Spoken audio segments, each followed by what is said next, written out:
And who knows when the Greens will make their decision about whom their next leader is after Adam Bandt lost his seat. And geez, didn't this weekend people just stop me in the street to express their grief? Well, that race seems to be a three-way one between Sarah Hanson-Young, who would be the person who spent the most time in the parliament, Maureen Faruqi, who, remember, if you attack her, anything is racist. Same way, Sarah Hanson-Young. I can show you the book where she even calls out people like me for commenting about her at all, that they are sexist. And, of course, the super woke, super lefty current Deputy Leader from Queensland, Larissa Waters.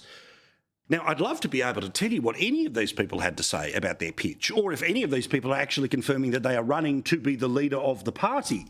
But guess what? The party that claims to be the most connected to the people, the most down with democracy, the ones who constantly have mass meetings of their party, guess what? Duck egg. Nothing. Zero. Tumbleweed.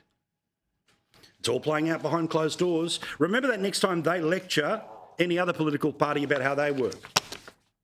These people, if they have a battle of, two, it could well end up being voted upon by those MPs, but in every leadership change since they became the party that they have become since Bob Brown, a baton is passed. It is not fought over.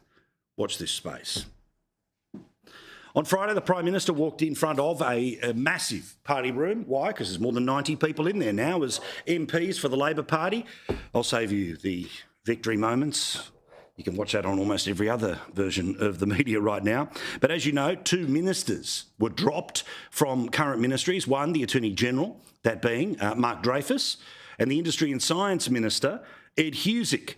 He has gone. Now, I'm sure it doesn't help, Ed, that I publicly say that I like the guy, but I like the guy way back when in opposition. We had him on the program often as just a backbench Labor MP who was always honest and open about his opinions. He was also absolute about his beliefs, which means sometimes you come to serious disagreements. But the wonderful thing that I like about Ed in particular is that he sees the humanity in his political opponents, and when you have a conversation away from the microphones, away from the cameras, he is a thoroughly decent person. Again, I'm sorry, Ed. I know that that puts you into a column with Albo, but I cannot lie. You're a very good and decent man.